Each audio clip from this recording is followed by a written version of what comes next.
What if 5 whispered words could change the course of justice? For 26 years, Janet Holloway carried the unbearable weight of her teenage son's death, a routine surgery that ended in tragedy. Now, working as a hospital cleaner at 63, she discovers a chilling pattern that connects her son's death to a powerful surgeon's current patient. When Janet sees the same medical error about to happen again, she makes a split-second decision, whispering to the surgeon, "Check the chart again, please." Those 5 words trigger a chain reaction that threatens a decades-old cover-up, powerful hospital interests, and Janet's own fragile security. As buried evidence emerges and intimidation escalates, one grieving mother's quest for truth becomes a dangerous race against those who would do anything to keep their secrets buried. How far would you go to uncover the truth about your child? Follow this heart-wrenching journey of a mother's love, courage, and the whisper that finally broke 26 years of silence. Don't forget to like, subscribe, and tell us in the comments where you're watching from. The ending will leave you speechless. The hallways of Willow Creek Municipal Hospital's Wing 3C were silent at 4:37 a.m., save for the soft squeak of Janet Holloway's practical white shoes against the freshly waxed floor. The fluorescent lights hummed above, casting a bluish glow that made everything look paler than it was, including Janet's weathered hands, which gripped a mop handle with quiet determination. At 63, Janet moved with the careful precision of someone who preferred invisibility. Her graying hair was pulled back in a tight bun, her hospital-issued blue smock hung loosely on her thin frame, and the name tag pinned slightly crooked to her chest read, J. Holloway, custodial staff in stark black letters. It was only her second day on the job and she'd specifically requested the overnight shift, when most people were either sleeping or too busy to notice an aging cleaning lady doing her rounds. "You'll get used to the quiet," her supervisor had told her during orientation, but Janet already knew the sound of hospital silence. She'd learned it 26 years ago, sitting beside a bed in the intensive care unit, counting the seconds between the mechanical breaths of a ventilator. As she pushed her cart past the nurse's station, Janet glanced at the digital clock on the wall. 2 more hours until shift change, when doctors would arrive for morning rounds and nurses would swap charts and whispered updates. She liked this liminal time, this strange pause between night and day when the hospital seemed to hold its breath. She was mopping near the end of the corridor when she heard voices coming from a conference room. The door was slightly ajar, allowing a sliver of yellow light to escape onto the polished floor. "The patient scheduled for this morning is Richard L. Benton, room 305.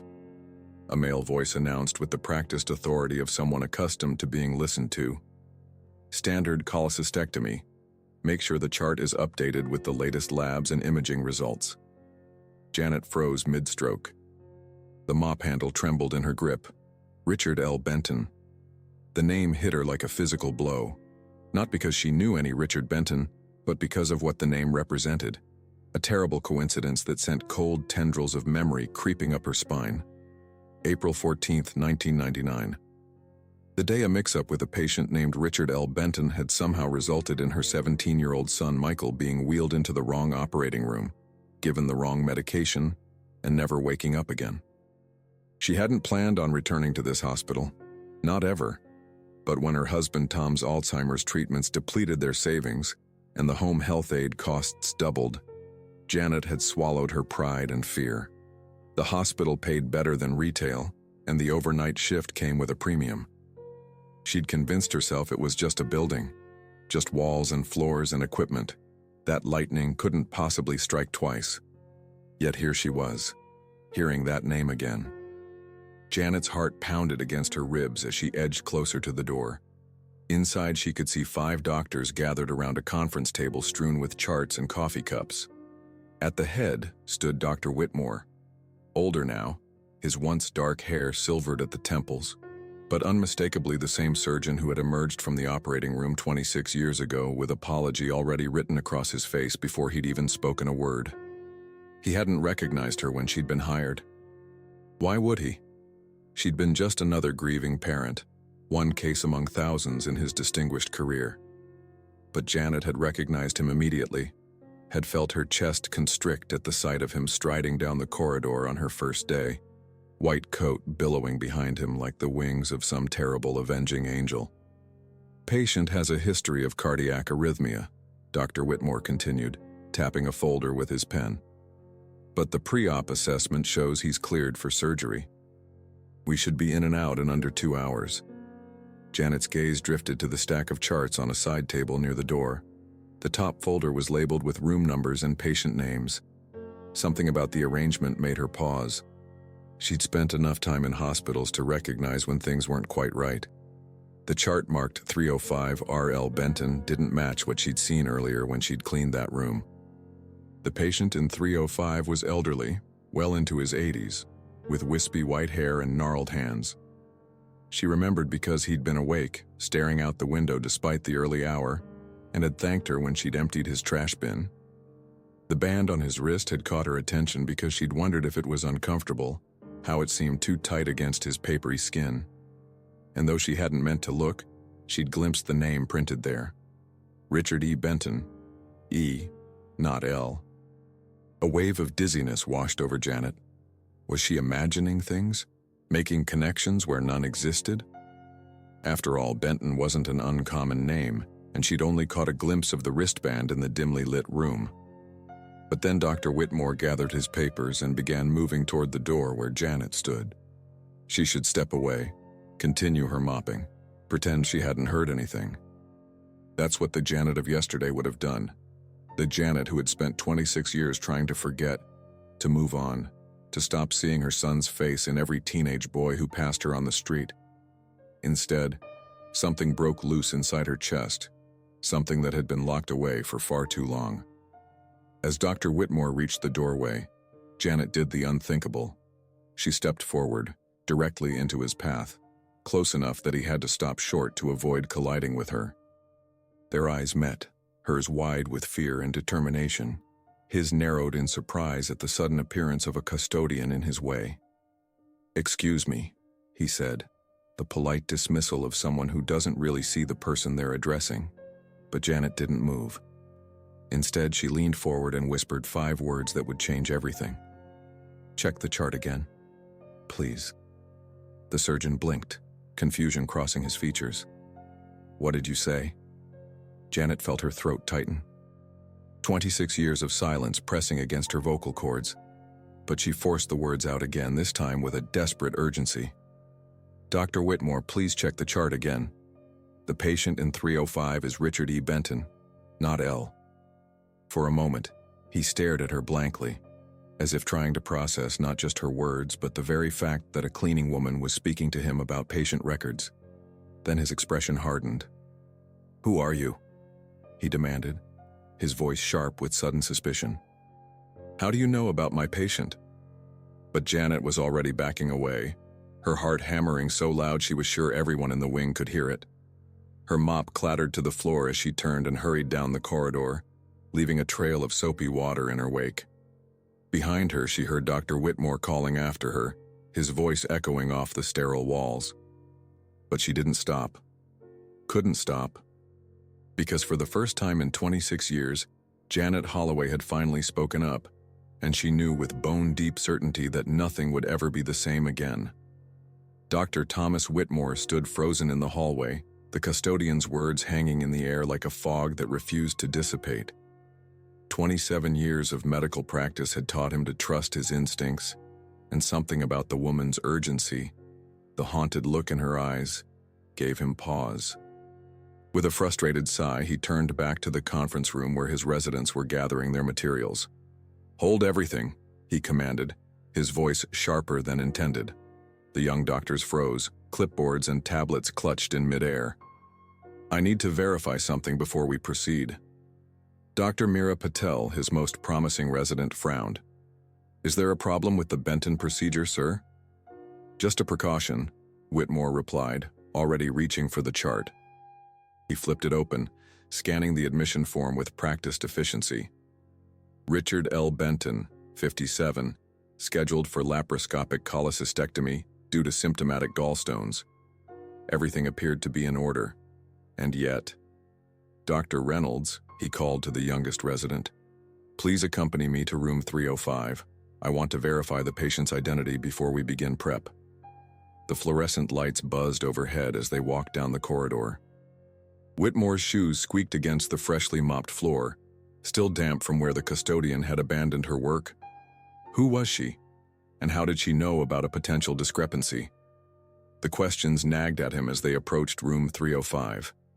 Inside, the dim light of early morning filtered through partially closed blinds. An elderly man lay sleeping, his thin chest rising and falling beneath the hospital blanket. Dr. Whitmore approached the bed, checking the wristband with growing unease. Richard E. Benton, 82, admitted for cardiac arrhythmia monitoring. "This isn't our surgical patient," he whispered, color draining from his face. "Check the computer. Find out where Richard L. Benton is located." Dr. Reynolds tapped frantically on the tablet. "Sir, according to the system, Richard L. Benton is in room 307. The charts were switched." Whitmore felt his stomach drop, the familiar cold sweat of near disaster breaking out across his forehead. If they had proceeded, if that custodian hadn't spoken up. "Cancel all or prep for Benton immediately," he ordered. "I want a full review of all scheduled procedures today, and find that cleaning woman, now." 30 minutes later, Janet Holloway sat rigid in a chair outside the hospital administrator's office, her worn hands twisting a tissue into shreds. The morning shift had arrived, curious eyes watching as she was escorted through the hospital by a stern-faced security guard. Word traveled fast in hospitals, faster than disease, her mother used to say. The door opened and a woman in a tailored navy suit gestured for her to enter. "Mrs. Holloway, please come in." The office was everything Janet wasn't: polished, expensive, important. Dr. Elizabeth Chen, chief medical officer, sat behind a gleaming desk, flanked by Dr. Whitmore and a man Janet didn't recognize but whose suit screamed legal counsel. "Mrs. Holloway," Dr. Chen began, her voice professionally neutral. "I understand you intervened in a medical matter this morning. Dr. Whitmore tells me you alerted him to a potential patient identification error." Janet nodded, unable to find her voice. "What we need to understand," the lawyer interjected, "is how you came to have knowledge of this discrepancy. Were you reviewing patient charts, accessing medical records?" The accusation in his tone made Janet flinch. "No, I clean room 305 every morning. I saw the patient's wristband when I emptied his trash. He was awake and we exchanged a few words." Dr. Whitmore leaned forward, his eyes narrowed. "And you remembered his name? His exact name, including middle initial?" "I notice things," Janet replied softly. "I always have." "That doesn't explain how you knew there was a discrepancy with the scheduled procedure," Dr. Chen pressed. Janet's heart hammered against her ribs. Should she tell them about overhearing the conference room discussion? Would that get her fired? She needed this job, needed the health insurance it provided for Tom's medications. I heard Dr. Whitmore mention Richard L. Benton in the conference room as I was cleaning nearby. The door was open. She twisted the tissue tighter. I knew it didn't match. The three exchanged glances, a silent conversation happening above her head. "Well, Dr. Chen finally said, "while we don't encourage staff to involve themselves in clinical matters outside their scope of practice, in this case your attention to detail prevented a serious error. The hospital is grateful." Relief washed over Janet, but it was short-lived. "However," the lawyer added, his voice like ice, "we must emphasize the importance of confidentiality. What you observed regarding patient information is strictly private. We'll need you to sign some additional paperwork." As she scribbled her signature on the forms pushed across the desk, Janet couldn't shake the feeling that something wasn't right. The way Dr. Whitmore kept staring at her, as if trying to place her face. The hushed conversation she'd overheard between him and the lawyer in the hallway before being called in. "Keep this quiet. Last thing we need is another incident." When they finally dismissed her, Janet headed straight for the employee locker room, desperate to collect herself before finishing her shift. The room was empty, most of the day staff already at their posts. She sank onto a bench, her legs suddenly too weak to hold her. From her pocket she withdrew a small, worn photograph, its edges soft from years of handling. A teenage boy with her eyes and his father's smile grinned back at her, baseball cap turned backward, the world still full of promise. Michael, her beautiful boy, forever 17. I spoke up this time, she whispered to the image. I didn't stay silent. A noise at the door made her hastily tuck the photo away. The head nurse from Wing 3C, Ms. Kelsey, a stern woman in her 60s with salt and pepper hair and reading glasses on a chain around her neck, stood watching her. You're the new cleaning lady, she stated, not a question. The one who noticed the chart mix-up. Janet nodded cautiously. Ms. Kelsey glanced over her shoulder before stepping fully into the room, letting the door swing shut behind her. That was brave, she said, her voice dropping, but foolish. This hospital doesn't like heroes, especially not from people like us. I just did what anyone would do, Janet replied. No, Ms. Kelsey countered, her eyes hard with something Janet couldn't quite identify. Most people would look the other way. Keep their heads down. Stay safe. She paused, studying Janet's face. You look familiar. Have you worked here before? Janet shook her head quickly. Too quickly. No, never. The nurse didn't seem convinced. Well, word of advice. Finish your shift, collect your check, and forget what happened this morning. Some things in this place are better left buried. After Ms. Kelsey left, Janet returned to Wing 3C to collect her abandoned cleaning cart. The hallway was busy now, filled with the controlled chaos of hospital daytime, doctors making rounds, nurses checking vitals, families arriving to sit with loved ones. As she rounded the corner, she spotted Dr. Whitmore emerging from an office, a file clutched in his hand. He froze when he saw her, and for a moment recognition flickered in his eyes. Not of the custodian who had spoken to him that morning, but of something deeper, more distant. Then he quickly looked away, hurrying in the opposite direction. On impulse, Janet moved toward the office he had exited. The door was labeled Archives, Authorized Personnel Only. It stood slightly ajar, as if closed in haste. She glanced around to ensure no one was watching, then slipped inside. File cabinets lined the walls, each labeled by year. Janet's hands trembled as she moved toward the section marked 1999. What was she doing? She could lose her job. But something pushed her forward, the same instinct that had made her speak up earlier. The drawer slid open with a metallic groan. Her fingers flipped through folders until she found April. And there, tucked between routine surgical reports, was a thin file labeled Incident Review, Michael Holloway, R.L. Benton. Her breath caught in her throat. Before she could open it, the sound of approaching footsteps sent her scrambling back toward the door.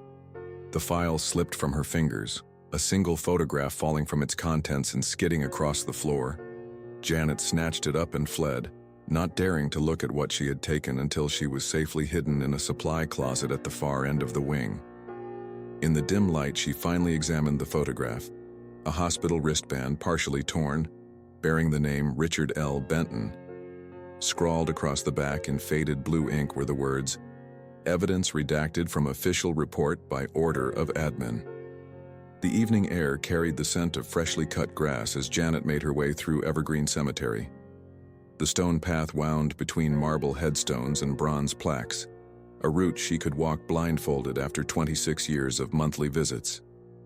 The setting sun cast long shadows across the manicured grounds, transforming the cemetery into a canvas of gold and shadow.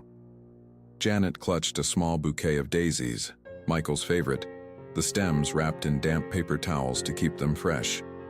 Her work uniform was still visible beneath her worn beige coat, but she hadn't bothered to change after her shift. Some things couldn't wait, not today of all days. She turned right at the large oak tree, now twice the size it had been when they'd first laid her son to rest. 5 more steps and there it was, a simple granite headstone, smaller than most, with an engraved baseball in the corner. Michael James Holloway, 1982-1999. Beloved son, forever in our hearts. Janet knelt slowly, her knees protesting against the hard ground. She replaced the withered flowers from her last visit with the fresh daisies, arranging them carefully in the small bronze vase embedded in the stone. "I did something today, Michael," she whispered, running her fingertips over the engraved letters of his name. "Something I should have done a long time ago." The photograph of the hospital wristband burned in her pocket, but she couldn't bring herself to look at it again. Not here, not in front of her son. Instead, she closed her eyes, allowing herself to be pulled back to April 14, 1999, a date seared into her consciousness like a brand. It had been an unusually warm spring day. Michael had been complaining of stomach pain for nearly a week, but like most teenage boys, he'd dismissed it, more concerned with baseball practice than his health. When she'd finally convinced him to see their family doctor, the diagnosis had been clear: appendicitis, caught early enough that a routine laparoscopic procedure would resolve it. "Nothing to worry about, Mrs. Holloway," the doctor had assured her. "He'll be back on the field in a couple of weeks." She'd driven Michael to Willow Creek Municipal Hospital herself, joking about how he'd finally get a day off from school. He'd worn his favorite Cardinals t-shirt, the red fabric faded from too many washings, and had brought his Discman to listen to music during the wait. "It's weird, Mom," he'd said as they checked in at the reception desk. "I'm not even scared. Is that normal?" Janet had squeezed his hand. "That's because there's nothing to be scared of, sweetheart. This is routine." Routine. The word echoed in her memory now, hollow and mocking. They'd taken him for pre-op preparations around noon. She remembered kissing his forehead before they wheeled him away, how he'd rolled his eyes and whispered, "Mom, not in front of the nurses." The last words he'd ever spoken to her. 2 hours later, Dr. Whitmore, younger then, his dark hair free of gray, had emerged from the operating room, his surgical mask pulled down to reveal an expression that had made Janet's heart stop before he'd even spoken. "Mrs. Holloway, there's been a complication." They'd claimed it was an unforeseen allergic reaction to the anesthesia. Rare, unpredictable, tragic. But even as she'd collapsed into her husband Tom's arms, Janet had noticed the nervous glances between staff members, the hushed conversations that stopped when she approached. And later, when she'd gone to collect Michael's belongings, she'd overheard 2 nurses. The Benton mix-up could have been caught if... The sentence had trailed off when they'd noticed her standing there, but the seed of doubt had been planted. Janet had tried to investigate, filing complaints, demanding records, even consulting an attorney. But hospital administration had closed ranks. The official report cited only the allergic reaction. The medical examiner had supported their findings, and eventually, even Tom had urged her to let it go, to focus on healing. "We can't bring him back, Jan," he'd said one night after finding her poring over medical texts at 3 a.m. "This crusade is destroying what's left of our lives." So she'd buried her suspicions along with her son, tucking away her doubts like the baseball trophies in Michael's room that she couldn't bear to look at, but couldn't bring herself to give away. Until today, until she'd heard that name again. Richard L. Benton. A cool breeze rustled the flowers, pulling Janet back to the present. The cemetery had grown darker, the maintenance staff turning on the pathway lights as dusk settled over the grounds. "I think they lied to us, Michael," she whispered, her voice breaking, "about what happened to you, and I think they're still covering it up."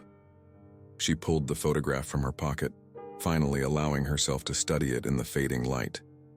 The hospital wristband in the image was old style, the type they'd used before switching to barcoded versions. The name, Richard L. Benton, was clearly visible, along with a patient number. And there in the corner of the photo, barely visible but unmistakable to a mother's eye, the edge of a faded red fabric, the same shade as Michael's Cardinal shirt. Janet's hands trembled. This wasn't just paranoia or grief playing tricks on her mind. This was evidence. She tucked the photograph away and pressed her palm against the cool stone of Michael's headstone. "I'm going to find out what really happened," she promised. "No matter what it takes." As Janet rose to leave, her phone buzzed with a text message from her neighbor, Elaine, who stayed with Tom during Janet's work shifts. Tom, agitated tonight, keeps asking for Michael. Meds not helping. Should I call Dr. Martinez? Reality crashed back like a wave. Her husband needed her. The past would have to wait, at least for tonight. When Janet arrived home, the small ranch-style house was quiet except for the low murmur of the television in the living room. Elaine met her at the door, concern etched on her kind face. "He's calmer now," she whispered. "Finally took his evening medication, but he had a rough spell earlier. Kept insisting he needed to tell Michael something important." Janet thanked her neighbor and saw her out before going to check on Tom. He sat in his recliner, eyes fixed on a baseball game he wasn't really watching.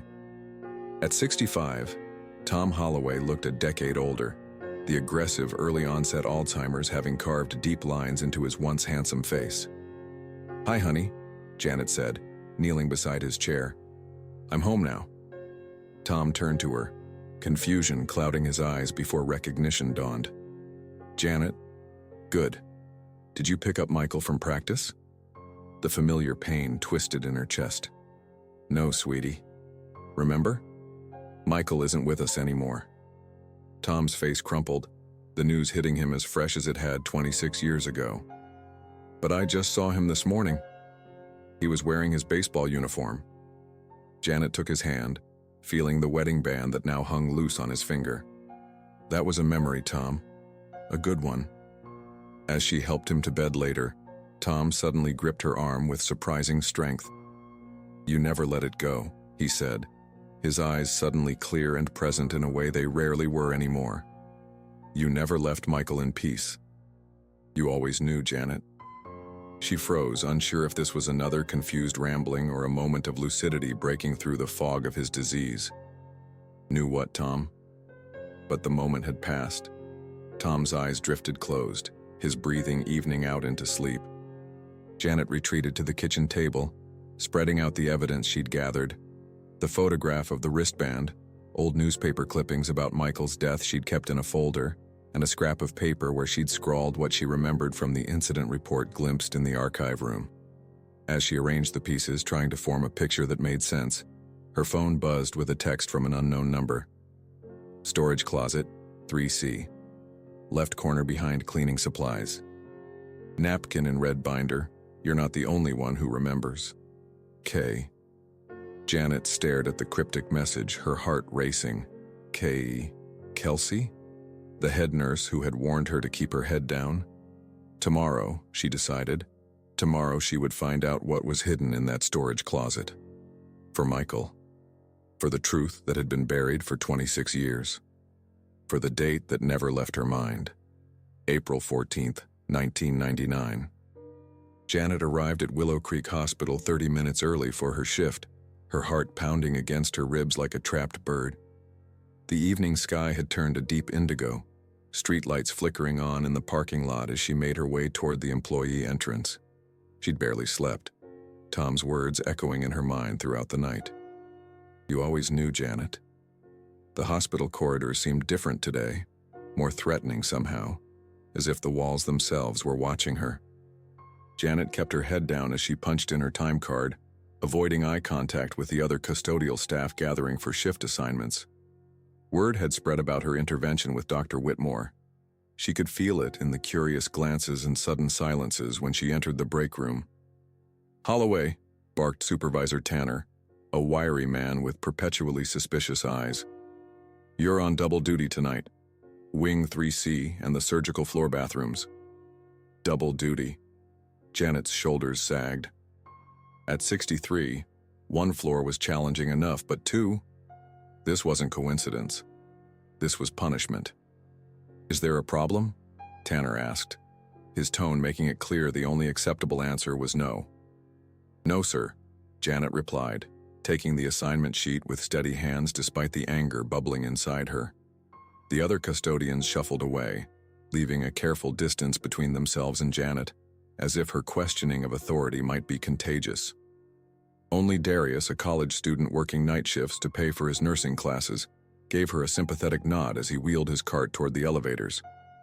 Janet waited until the hallway cleared before making her way to Wing 3C. Her official duties would have to wait. The storage closet came first. The cryptic text message from Kay had kept her awake far more effectively than any caffeine.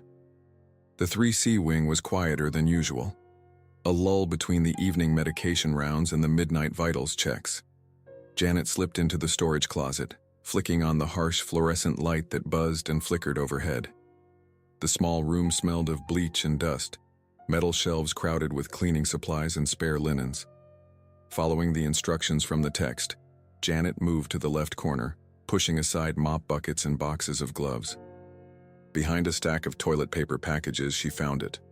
A worn red binder, unmarked and covered in a thin film of dust. Clearly, it hadn't been touched in some time. With trembling fingers, Janet opened the binder. Inside was a single napkin from the hospital cafeteria, yellowed with age, with something scribbled in faded blue ink. April 14th, 1999. R.L. Benton or 4 switched with M. Holloway, or 2, per Whitmore's orders, wrong meds administered, incident report altered. Janet staggered back, bumping against a shelf and sending a box of sponges tumbling to the floor. The evidence she'd spent years searching for, confirmation of what she'd always suspected in her heart, written on a napkin and hidden in a cleaning closet. Her vision blurred with tears as she carefully photographed the napkin with her phone before returning the binder to its hiding place. When she emerged from the closet, Nurse Kelsey stood waiting, arms crossed over her starched uniform. "You found it," Kelsey said. It wasn't a question. Janet nodded, unable to speak past the lump in her throat. The older nurse glanced up and down the corridor before stepping closer. "I was on duty that day. I wasn't directly involved in your son's care, but I overheard things, saw things that didn't make it into the official report." "Why?" Janet finally managed. "Why would they switch patients?" Kelsey's expression hardened. "Money, influence. The Benton family made generous donations to the hospital. Their son needed an emergency appendectomy, but all operating rooms were booked. Dr. Whitmore made a call, prioritized the Benton boy, used your son's scheduled time slot. But the anesthesia was meant for a 40-year-old man with a different medical history, not a 17-year-old boy." Kelsey's voice dropped even lower. "I tried to speak up back then, but they buried it. Said it would ruin careers, damage the hospital's reputation, as if that mattered more than a boy's life." Janet clutched the wall for support, decades of grief crystallizing into rage. "Why tell me now, after all this time?" "Because they're still doing it," Kelsey hissed. "Cutting corners, prioritizing certain patients over others. Yesterday was almost another tragedy, and I'm tired of carrying other people's sins." She straightened her shoulders. "I retire in 3 weeks. They can't touch me now." Before Janet could respond, the sharp click of approaching footsteps echoed down the hallway. Kelsey quickly stepped away. "Be careful," she whispered. "They're watching you." The rest of Janet's shift passed in a blur of floors to mop and trash to empty, her mind racing faster than her hands could work. By midnight, her back ached from the extra duties, but the physical pain was nothing compared to the emotional weight pressing down on her chest. Evidence. She finally had evidence. When she reached the cafeteria for her break, she found her usual corner table occupied by a group of night shift nurses who fell silent at her approach. Janet turned away, settling instead at a small table near the vending machines. As she unwrapped her sandwich, peanut butter and jelly, the same lunch she'd packed for Michael all those years ago, she noticed a figure approaching. "Doctor?" Whitmore slid into the seat across from her, his white coat immaculate even at this late hour, his expression unreadable. "Mrs. Holloway," he said quietly. "I thought it was you." Janet's sandwich remained frozen halfway to her mouth. "You remember me?" "I didn't at first," he admitted.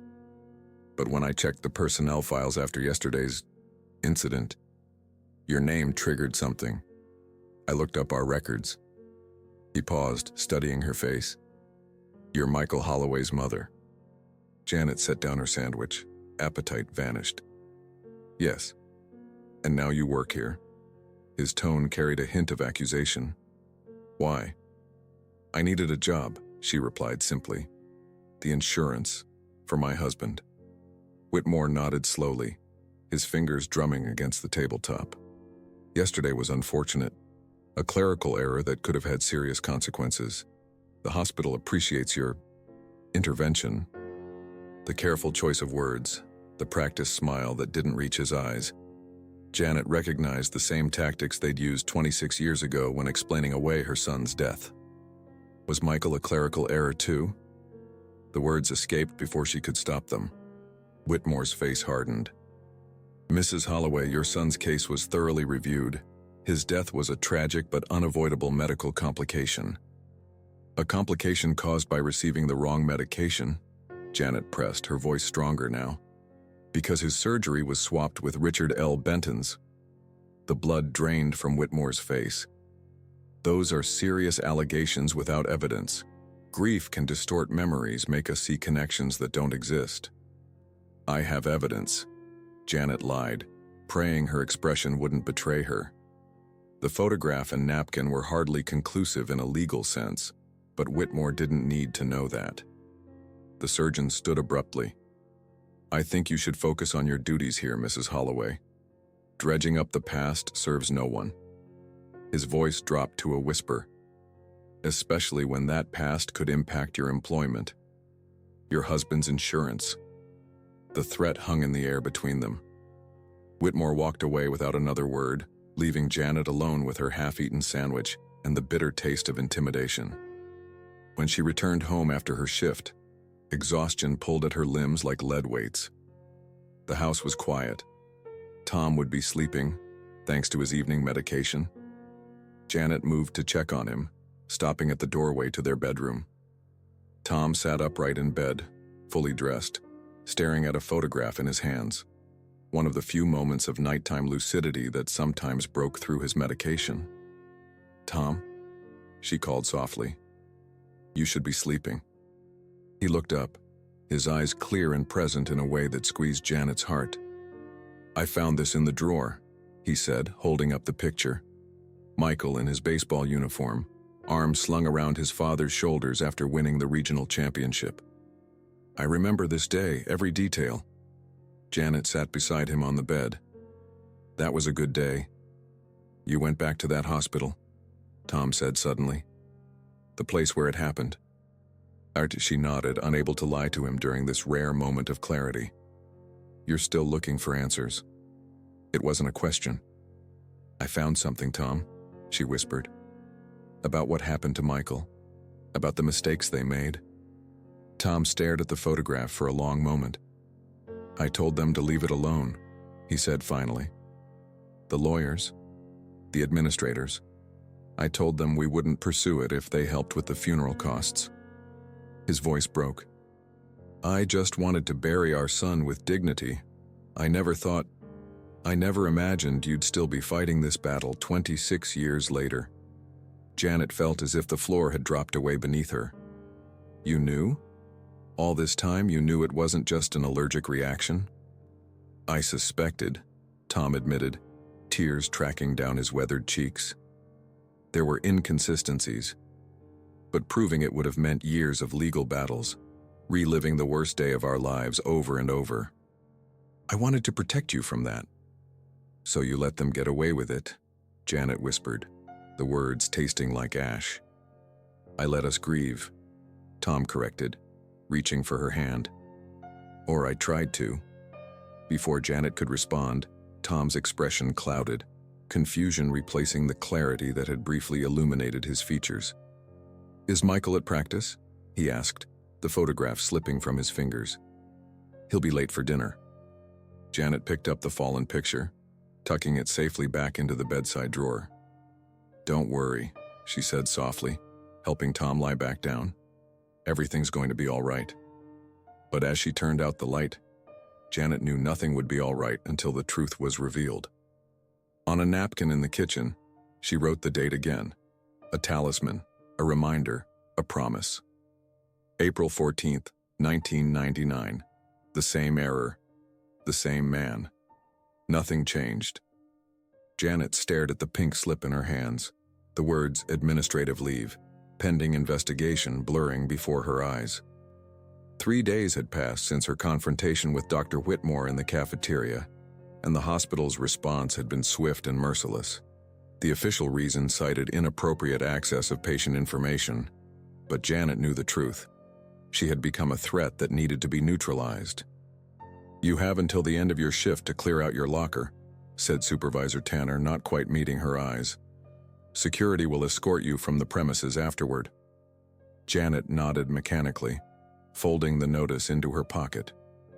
The injustice of it burned in her throat, but she wouldn't give them the satisfaction of seeing her break. Not here. Not now. "Human Resources needs your badge before you leave," Tanner added, already backing toward the door as if her situation might be contagious. "I understand," Janet replied, her voice steadier than she felt. When Tanner left, Janet sat alone in the break room, staring at the ancient coffee maker gurgling in the corner. Suspended. Just when she was getting closer to the truth. This was no coincidence. This was Whitmore covering his tracks, silencing her before she could gather more evidence. She had 6 hours left. 6 hours of authorized access to the hospital before they stripped her of her badge and banished her from the building. 6 hours to find something, anything, that would prove what had happened to Michael wasn't an unavoidable tragedy but a deliberate choice with fatal consequences. Janet moved through her usual cleaning routine on autopilot, pushing her cart from room to room, emptying trash cans and wiping down surfaces while her mind raced. Where would she find proof substantial enough that it couldn't be dismissed? The archives were likely locked down after her earlier intrusion. Nurse Kelsey was nowhere to be found. Out sick, according to the staff schedule posted in the break room. As she mopped the floor near the elevator bank, Janet overheard 2 administrative assistants discussing the upcoming renovation. "They're finally clearing out the old storage areas next week," said the younger woman, balancing a stack of files against her hip. "Dr. Chen wants everything digitized before they tear down that wall." "About time," her colleague replied. "Some of those records go back to the 90s, ancient history." Janet's hands tightened around the mop handle. Ancient history, like April 14th, 1999. "Where are they storing everything during the renovation?" she asked, keeping her voice casual as she wrung out her mop. The women turned, noticing her for the first time. The older one, Janet recognized her from the billing department, answered with the distracted politeness of someone acknowledging service staff. "The old supply area on 3C. You know, that large room at the end where they used to keep all the outdated equipment before the new wing opened." Janet nodded her thanks and continued mopping, her heartbeat quickening. She knew exactly which room they meant. A cavernous space that had been largely abandoned after the hospital's expansion 5 years ago. It was used mainly for storing broken equipment waiting for repair or disposal, old uniforms, and apparently soon, decades of administrative records. When her scheduled break arrived, Janet left her cart in the usual spot but headed toward Wing 3C instead of the cafeteria. The corridor was quiet, most of the patients sleeping or watching late-night television behind closed doors. The storage room was at the far end, past the nurse's station where a single attendant was engrossed in paperwork.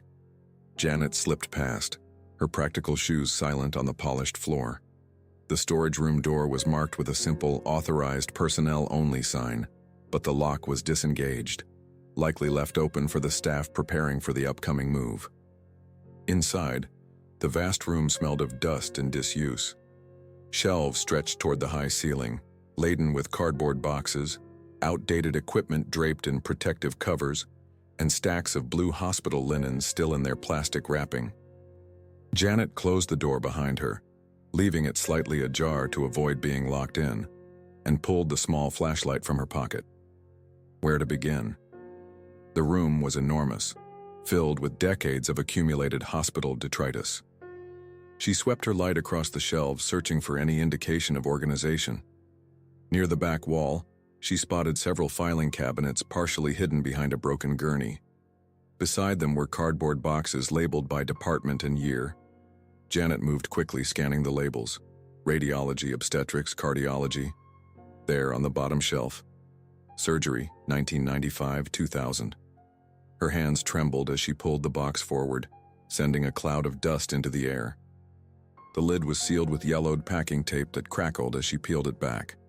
Inside, file folders were arranged by date, their tabs faded but still legible. Janet flipped through them with growing urgency until she reached April 1999. The folder was thinner than the others. When she opened it, Janet could see immediately that pages had been removed. The report numbering jumped from 14 to 27, with no explanation for the missing documents. Her heart sank. Whatever evidence had existed had been sanitized long ago. As she was about to close the folder, something caught her eye. A small manila envelope taped to the back cover, unmarked and sealed. Janet carefully peeled it free and opened it.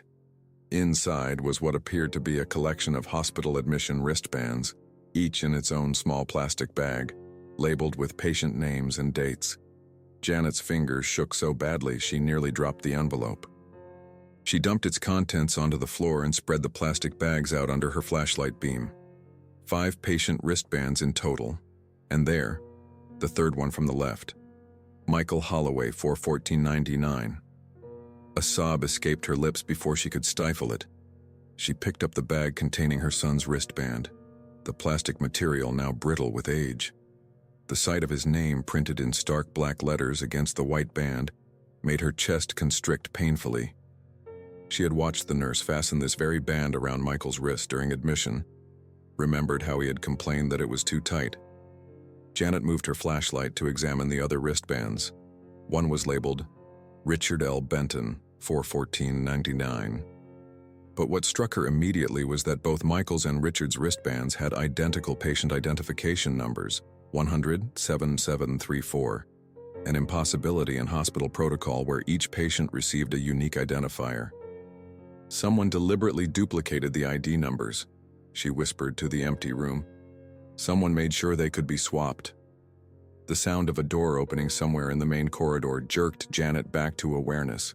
She quickly gathered the wristbands, stuffing them back into the envelope and then into her pocket. She had just closed the box and was pushing it back into place when she heard voices approaching the storage room.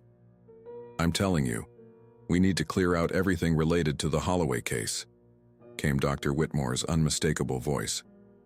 "If she's digging into this again, we can't risk anything being found." "The hospital settled this decades ago," replied a woman, Dr. Chen, the chief medical officer. "There's no legal liability anymore." "It's not about legal liability," Whitmore snapped. "It's about my reputation, about the hospital's reputation.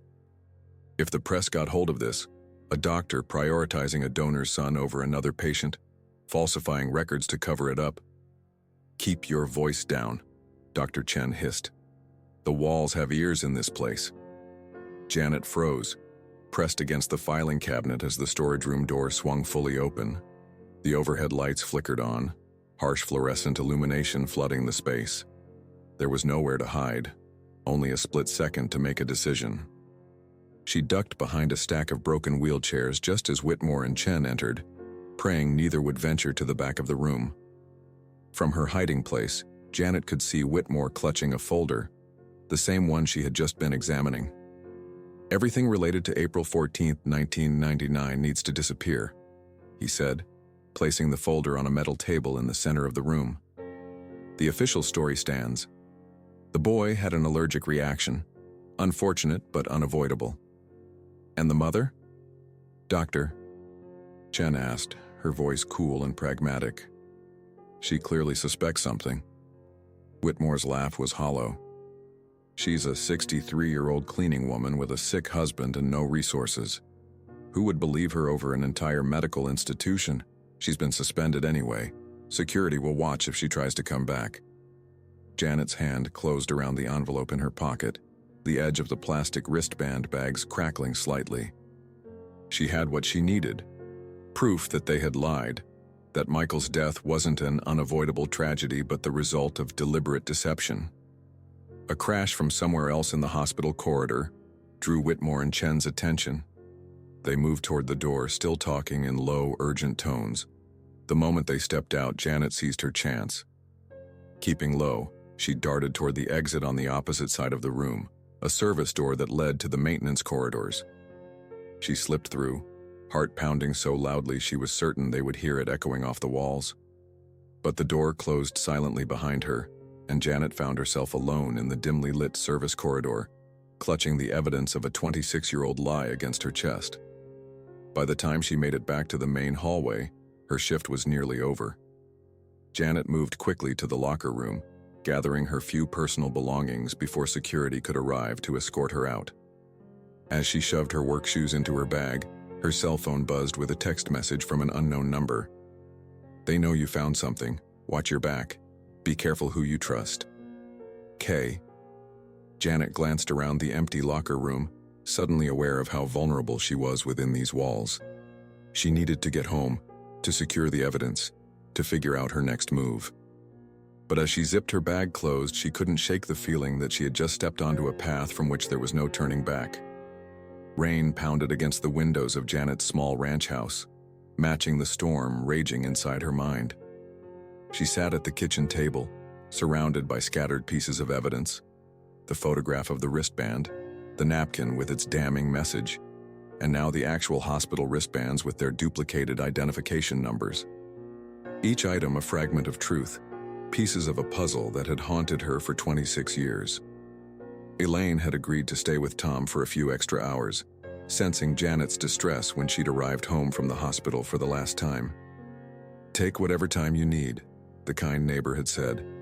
"Tom's watching his old westerns. He won't even notice I'm not you." Janet's hands trembled as she arranged the items before her, creating a timeline of deception that spanned more than 2 decades. The suspension from her job felt distant now, insignificant compared to the weight of what she'd discovered. But what could she do with this evidence? Who would listen to her? A former custodian with no legal knowledge, no resources, no power. Thunder cracked outside, and the kitchen lights flickered momentarily. Janet glanced at the clock, almost midnight. Rain always made Tom restless. She should check on him soon. But first, she needed to secure these precious pieces of evidence somewhere safe. Janet moved to the living room bookshelf, running her fingers along the spines, until she reached a row of photo albums. Behind them, hidden from casual view, was a small wooden box Tom had carved for her on their 10th anniversary. She removed it carefully, brushing dust from its lid before entering the simple combination, 0414, the date that had changed everything. Inside were the few precious items she'd kept from Michael's short life. His Little League MVP medal, the graduation tassel he never got to wear, a lock of baby hair from his first haircut. Janet's throat tightened as she placed the envelope with the wristbands alongside these treasures, then hesitated. Something was missing. She returned to the bookshelf, pushing aside old tax records and instruction manuals until her fingers touched a familiar spine, a small leather-bound journal with a baseball embossed on the cover. Michael's diary. She'd found it while cleaning his room months after the funeral, tucked between his mattress and box spring. She'd been unable to read it then, the pain still too raw. Eventually, she'd shelved it with other books, unable to put it with his belongings but unwilling to discard it. Now Janet carried the diary back to the kitchen table and opened it with reverent care. The pages were filled with the messy handwriting of a teenage boy, complaints about homework, excitement over baseball games, cryptic references to a girl named Ashley. Normal, everyday thoughts that made Janet's eyes burn with tears. This had been her son's inner world, preserved in blue ink and lined paper. She turned the pages slowly until she reached the final entries. The last full page was dated April 13th, 1999, the day before his surgery. "Mom's making me go to the hospital tomorrow for my stupid appendix. Says it could burst if we wait. Whatever. At least I'll miss Henderson's math test. Dad promised to bring my CD player so I won't die of boredom. Ashley said she'd visit after school. Hope I don't look like total garbage in a hospital gown." Janet smiled despite her tears. Typical Michael, more concerned about how he'd look for his crush than about the surgery itself. She turned to the final page, expecting it to be blank. Instead, she found several lines of faint pencil writing, the letters shaky and uneven, as if written in haste or under stress. April 14th, something weird happening. They moved me to a different room after prep, 305 instead of 218. Nurse seemed confused about it, said there was a mix-up with another patient. Some kid named Benton? Don't feel right about this. Tried to call mom, but phone's in the waiting room with her purse. New doctor didn't introduce himself. Just checked my chart and frowned. I'm scared. Janet's hand flew to her mouth, stifling a sob. These were her son's last written words, a confirmation of her suspicions from beyond the grave. Michael had known something was wrong. He had tried to reach her. "Oh, Michael," she whispered, tracing the penciled words with trembling fingers. "I'm so sorry, I should have been there." The diary entry transformed everything. This wasn't just about hospital records and wristbands anymore. This was Michael's testimony, his voice reaching out from 26 years in the past, demanding justice. Janet carefully photographed the diary page with her phone, then returned the journal to the wooden box with the other evidence. She couldn't risk losing any of it now. The sound of breaking glass jolted her from her thoughts. Janet rushed to the living room to find Tom standing amidst shards of a fallen picture frame, his expression confused and distressed. "Tom, are you okay?" She hurried to his side, carefully guiding him away from the broken glass. He looked at her with tearful eyes. "I was looking for Michael. He has a game tomorrow." Janet's heart contracted painfully. "Elaine was supposed to be watching you." "She got a phone call," Tom said, his voice suddenly clearer. "Something about her daughter." She had to leave. Alarm bells rang in Janet's mind. Elaine would never leave Tom alone, not even for a minute. She'd been caring for him too long to make such a dangerous mistake. "When did she leave, Tom?"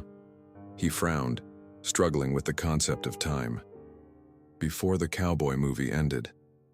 Janet moved cautiously to the front window, peering through the curtains at the rain-slicked street. A dark sedan was parked across the road, its headlights off but engine running. She could make out the silhouette of a driver watching her house. Fear crawled up her spine. They knew where she lived. Of course they did.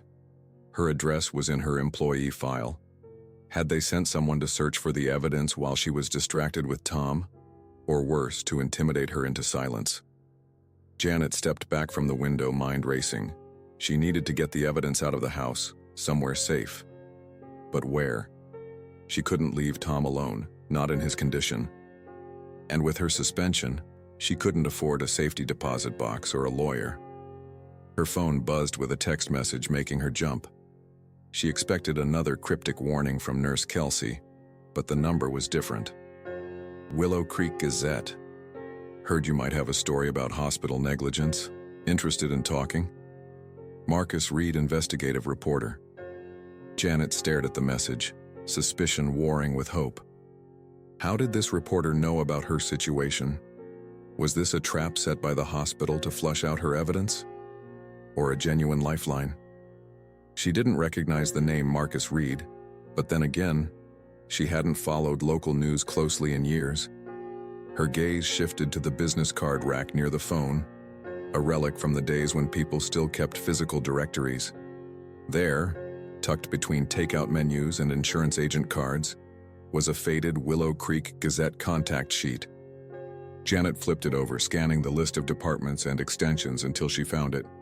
News desk, Marcus Reed, Extern 407. The card was old, at least 5 years, but it confirmed the reporter was legitimate. Still, caution prevailed. Janet typed a careful response. "How did you get this number?" The reply came almost immediately. "Nurse at WC Hospital. Said you had evidence about patient swapping and cover-ups. Same nurse gave me a tip about surgery scheduling favoritism last year."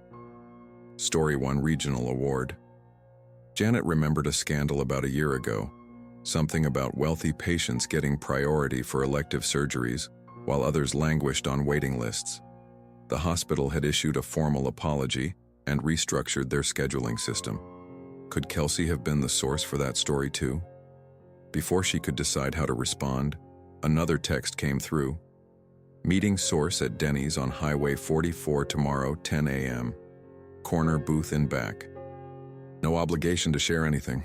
Just talk. Janet looked at Tom, now settled back in his recliner with a blanket over his lap, the broken picture frame forgotten. Then at the wooden box on the kitchen table, containing the evidence of a decades-old crime that had stolen her son and derailed her life. Then finally at the car still idling across the street, a silent threat in the rainy darkness. She had spent 26 years searching for the truth about what happened to Michael. Now that she had found it, she couldn't back down, not even in the face of intimidation. Janet composed her reply with steady fingers. "I'll be there. Look for a woman with gray hair and a blue raincoat."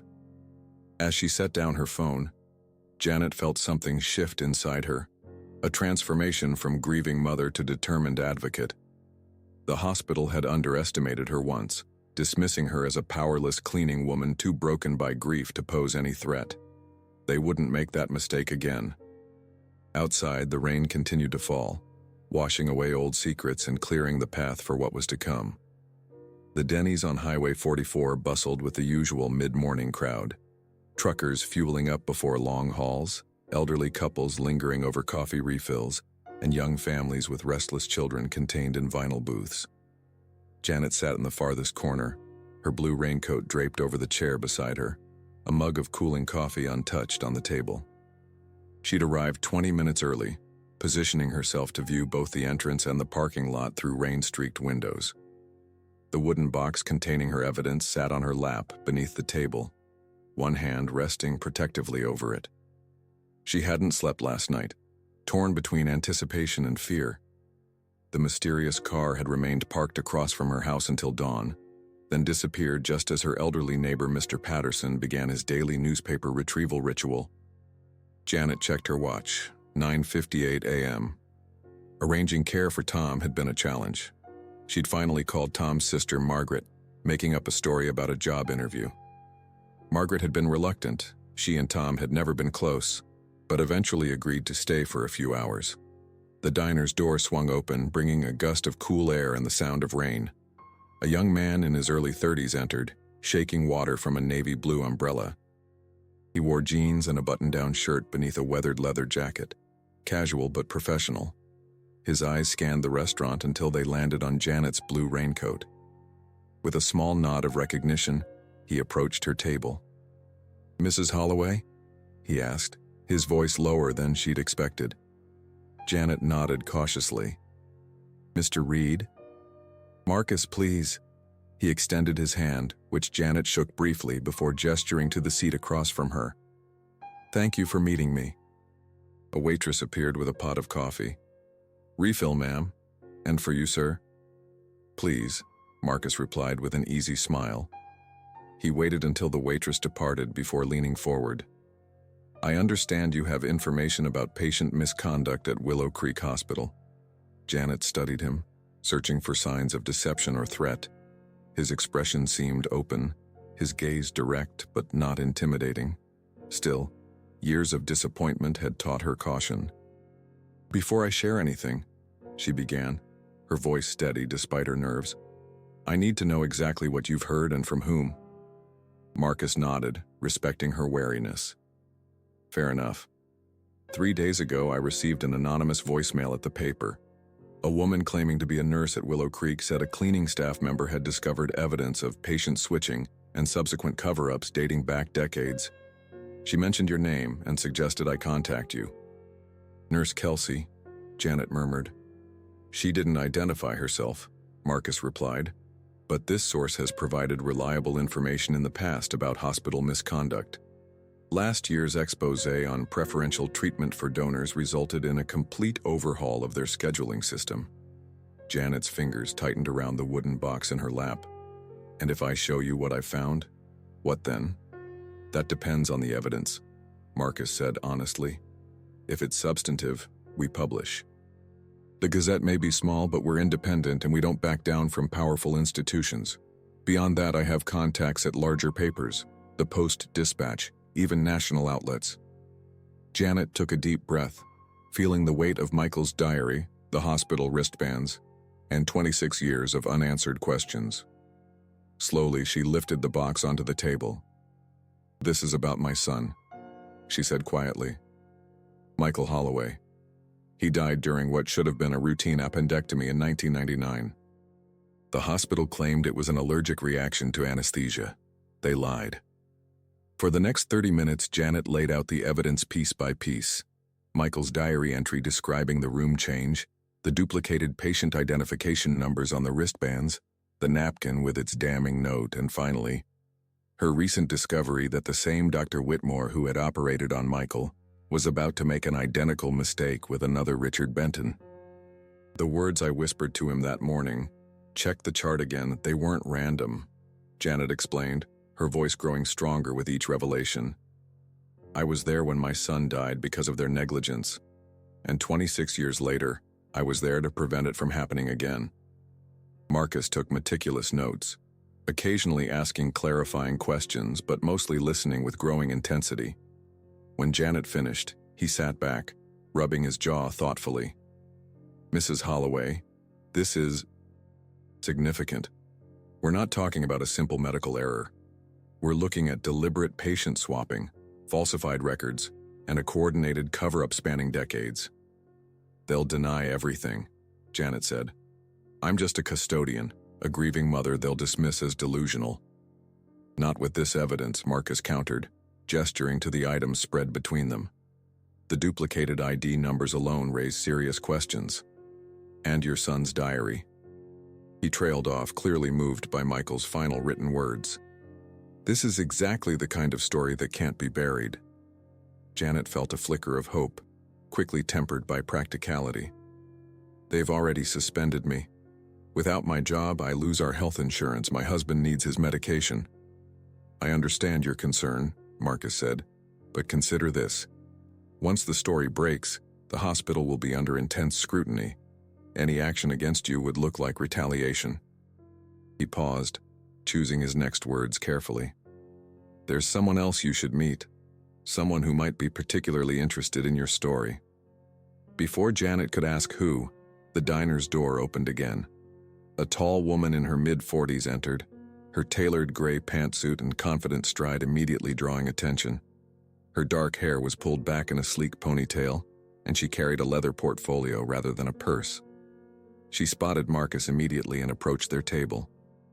"Sorry I'm late," she said, her voice carrying the crisp pronunciation of expensive education. "Court ran long." She turned to Janet, extending a manicured hand. "Deborah Ames. I'm an attorney specializing in medical malpractice." Janet shook her hand automatically, confusion evident on her face. "I don't understand. I can't afford an attorney." Deborah slid into the booth beside Marcus. "You don't need to. I've been investigating Willow Creek Hospital for years, building a case against their systematic negligence. Marcus thought your evidence might be relevant to my work." "Ms. Ames represents several families with claims against the hospital," Marcus explained, "including the family of a patient who died in circumstances similar to your son's." Janet's mind raced, trying to process this unexpected development. "But why help me? Pro bono work for a case this old?" Deborah's professional demeanor softened slightly. "Mrs. Holloway, 3 days ago my son Richard was scheduled for gallbladder surgery at Willow Creek. According to his doctor, there was a clerical error that nearly resulted in him receiving cardiac medication intended for an elderly patient with the same last name." Janet's breath caught in her throat. "Richard Benton?" "Richard E. Benton, Jr., Deborah confirmed. "My son, named after his grandfather, who would now be 82. The realization hit Janet like a physical blow. "You're the mother of the patient I helped." "Yes," Deborah said simply. "When I heard what happened, that a cleaning woman had noticed the error and spoken up, I started asking questions. Then I received an anonymous package containing your employee file and a note suggesting I look into the death of Michael Holloway in 1999. "Nurse Kelsey," Janet whispered. "I don't know who sent it," Deborah continued. "But I do know this. What you whispered to Dr. Whitmore that morning saved my son's life. and I believe it may have finally cracked open a case I've been building for years." Janet felt tears welling in her eyes, the culmination of too many emotions to process. "All I ever wanted was acknowledgement, for someone to admit what really happened to Michael." "We can do better than that," Deborah said firmly. "We can expose the truth, hold those responsible accountable, and potentially prevent other families from experiencing similar tragedies." She opened her portfolio, revealing a stack of legal documents. "I've prepared a formal complaint to file with the State Medical Board and the Attorney General's office. With your evidence added, we have a compelling case for official investigation." Marcus leaned forward. "And the Gazette will publish the full story, with your permission. No one will be able to bury this again." For the first time in 26 years, Janet felt the suffocating weight of unacknowledged truth beginning to lift. The whispered words that had saved Richard Benton Jr. had finally given Michael a voice as well. As rain continued to patter against the diner windows, Janet reached a decision that would change everything, not just for her, but for every patient who had suffered under Willow Creek Hospital's culture of secrecy and privilege. "Tell me what you need from me," she said, her voice steady and clear. "It's time the truth was heard." The Missouri State Medical Board hearing room hushed as Janet Holloway entered, her steps measured and deliberate despite the trembling in her knees. 6 weeks had passed since that rainy morning at Denny's. 6 weeks of depositions, evidence gathering, and mounting public pressure following the Willow Creek Gazette's explosive front-page expose. Deadly deception, hospital's 26-year cover-up revealed. The hearing room was smaller than Janet had imagined, with wood-paneled walls and fluorescent lighting that cast an unflattering glow over the assembled faces. At the center stood a large U-shaped table where 7 board members sat in high-backed leather chairs, their expressions carefully neutral as they reviewed documents before them. To the left, Dr. Thomas Whitmore and the hospital's legal team occupied a table laden with binders and laptops. To the right, Deborah Ames arranged her materials with methodical precision. Janet's gaze swept across the gallery behind the tables, crowded with reporters, hospital administrators, and curious onlookers. In the front row sat Nurse Kelsey, recently retired and finally free to testify without fear of repercussion. Beside her was Marcus Reed, notebook in hand, offering Janet an encouraging nod. And there, in a wheelchair pushed by a home health aide, was Tom, lucid today thanks to a new medication regimen Deborah had helped secure. "The board calls Janet Holloway," announced Dr. Richard Saunders, the silver-haired chairman who had presided over medical misconduct hearings for nearly 2 decades. Janet moved to the witness chair, the weight of 26 years of grief and determination straightening her spine as she raised her right hand and swore to tell the truth. Deborah approached, her heels clicking purposefully against the polished floor. "Mrs. Holloway, in your own words, please tell the board what happened on April 14, 1999, the day your son Michael was admitted to Willow Creek Hospital." Janet took a deep breath, her voice steady as she recounted the events she had replayed in her mind countless times. Michael's appendicitis diagnosis, his admission for what should have been routine surgery, and the devastating aftermath when Dr. Whitmore emerged from the operating room with news that would shatter her world. "They told us it was an allergic reaction to anesthesia," Janet explained, her hands clasped tightly in her lap.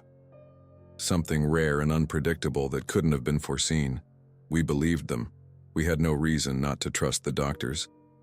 She paused, meeting Dr. Whitmore's gaze across the room. But there were inconsistencies, things that didn't add up. With methodical precision, Deborah guided Janet through her testimony, establishing the pattern of suspicion and stonewalling that had characterized her 26-year quest for answers. When they reached the pivotal moment, Janet's discovery of the patient wristbands with identical identification numbers, Deborah presented the physical evidence to the board. "And can you explain what these duplicate ID numbers would mean in hospital protocol?" Deborah asked. "It would mean that 2 different patients could be mistaken for one another in the system," Janet replied. "That tests or procedures ordered for one could be performed on the other." "Doctor?" Saunders leaned forward, his brow furrowed as he examined the wristbands through reading glasses. And you found these in hospital storage after all this time? Yes, sir, along with this. Janet pointed to the exhibit containing Michael's diary, open to his final entry. Her voice wavered slightly as she added, "These are my son's last written words. He knew something was wrong.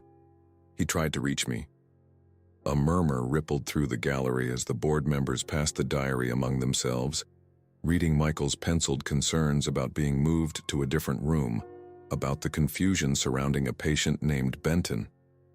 When Deborah introduced the next piece of evidence, Nurse Kelsey's testimony about the deliberate patient swap to accommodate the son of a major hospital donor, Dr. Whitmore's attorney shot to his feet. "Objection. This is hearsay and speculation from a disgruntled former employee." "This is not a court of law, counselor," Dr. Saunders reminded him. "The board will determine what weight to give each piece of testimony. Please continue, Ms. Ames." The most damning evidence came in the form of recently discovered hospital administrative emails from 1999, obtained through subpoena, messages discussing the Holloway situation and the need to maintain the official narrative to protect the hospital's relationship with the Benton Foundation. Throughout the presentation, Dr. Whitmore sat rigid in his chair, his face a mask of professional indifference that occasionally slipped to reveal flashes of barely contained anger or anxiety. When finally called to testify, he delivered a practiced statement about the impossibility of recalling specific details from a routine surgery performed 26 years ago. "Medical records from that time indicate an anaphylactic reaction to anesthesia," he insisted, his voice carrying the smooth authority that had once intimidated Janet. "While I sympathize with Mrs. Holloway's loss, her allegations of misconduct are unfounded." But his composure cracked when Deborah produced a photograph from the morning Janet had intervened in the second Benton case. A security camera image showing Dr. Whitmore's shocked expression as Janet whispered those 5 crucial words. "Check the chart again, please." "Dr. Whitmore," Deborah asked, her voice deceptively gentle, "can you explain why, when Mrs. Holloway alerted you to a potential patient identification error involving another patient named Benton, your immediate reaction was to have her suspended rather than to commend her vigilance?" Whitmore's facade finally shattered. "She was interfering with medical procedures," he snapped. "A custodian with no training, disrupting a surgeon's preparation based on what? Some conspiracy theory about events from decades ago?" "And yet," Deborah pressed, "when you checked the chart, you discovered she was correct. The identification had been mixed up. A potentially fatal error was avoided because a cleaning woman noticed what your entire medical team had missed." The room fell silent as Dr. Whitmore's face flushed crimson. His attorney whispered urgently in his ear, but he shook the man off. "You have no idea the pressures we faced," Whitmore said, his voice rising. "The hospital was nearly bankrupt in the late 90s. The Benton donation funded an entire wing, saved countless lives. One case had to be prioritized, yes, but we never intended—" He stopped abruptly, realizing too late what he had admitted. Janet closed her eyes, a single tear tracking down her weathered cheek. After 26 years of denial, the truth had finally emerged, not through her evidence or witness testimony, but from Dr. Whitmore's own mouth. The board's deliberation lasted 3 hours. When they reconvened, Dr. Saunders delivered their unanimous decision. Based on the evidence presented, this board finds that Thomas Whitmore, MD, engaged in professional misconduct through the deliberate falsification of medical records, patient identification manipulation, and subsequent cover-up of events leading to the death of Michael Holloway on April 14, 1999. His medical license is hereby revoked, effective immediately. Additional recommendations included a comprehensive investigation into Willow Creek Hospital's administrative practices, potential criminal charges for those involved in the cover-up, and a formal acknowledgement of wrongdoing to be issued to the Holloway family. As the hearing adjourned, Janet sat motionless, overwhelmed by emotions too complex to name. It wasn't joy. Nothing could bring Michael back. Not relief. The pain remained. Perhaps it was simply the unburdening that comes when a long-carried truth is finally witnessed and validated by the world. Outside the hearing room, reporters clustered around Deborah, who fielded questions with practiced efficiency. Janet slipped past them, making her way to Tom's wheelchair. "You did it, Jan," he said, reaching for her hand with surprising clarity in his eyes. "You never gave up on our boy." "We did it together," she corrected gently. Nurse Kelsey approached, her usually stern expression softened with something like respect. "There's something else you should know," she said quietly. "The hospital board met this morning. They're establishing a patient safety initiative in Michael's name. Every staff member will be trained on proper identification protocols. No exceptions, regardless of donor status." Janet nodded, unable to speak past the tightness in her throat. As they made their way out of the building, a young man broke away from the crowd of onlookers and approached hesitantly. In his mid-20s, with dark hair and a hesitant smile, he looked startlingly like the photographs Janet had seen of Richard Benton Jr. "Mrs. Holloway," he said, "I'm Richard. I wanted to thank you personally. What you did that morning, saying those words to Dr. Whitmore, it saved my life." Janet studied him, seeing not only the life saved but the echo of her own son who never had the chance to reach this age. "Your mother helped save many more," she replied softly. 3 months later, Janet stood in the newly renovated Wing 3C of Willow Creek Hospital, watching as a small bronze plaque was unveiled on the wall near the nurses' station. Hospital staff, board members, and local officials gathered for the ceremony, their faces solemn with the weight of acknowledging past failures while committing to a better future.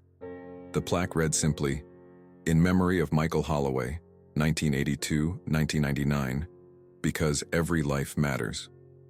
As Janet traced her fingers over Michael's name, she remembered the young nurse who had approached her after the hearing, confessing that she'd been considering reporting similar concerns about patient care, but had been afraid of retaliation. "Not anymore," the nurse had said. "You showed us that one person can make a difference even years later, even when no one else is willing to listen." Janet stepped back, allowing others to view the plaque. The hospital would never be just a building to her. It would always be the place where she lost Michael. But now it was also the place where his legacy would help protect others, where the truth had finally emerged from decades of silence. Sometimes, all it takes is someone willing to whisper when the whole world has gone quiet. Sometimes justice arrives in whispers rather than shouts. Janet Holloway's 26-year journey reminds us that truth has no expiration date, that one voice, however quiet, can shatter decades of silence when spoken with conviction.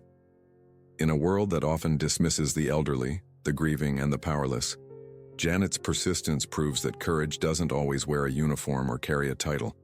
It sometimes wears a cleaner's smock and carries a mop. What would you have done in Janet's position? Would you have found the strength to speak up after being silenced for so long?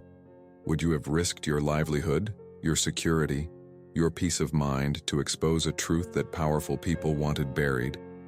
The most important moments in our lives aren't always marked by grand gestures, but by those quiet decisions where we choose to stand firm when it would be easier to look away. 5 whispered words. Check the chart again. Please, changed everything. Not just for Janet, but for countless future patients protected by her courage. If this story touched your heart, please share it with someone who needs to be reminded that their voice matters, no matter how long they've been silenced. Subscribe to our channel for more stories that illuminate the extraordinary courage of ordinary people, and leave a comment letting us know what part of Janet's journey resonated most with you. Remember, sometimes all it takes is someone willing to whisper when the whole world has gone quiet.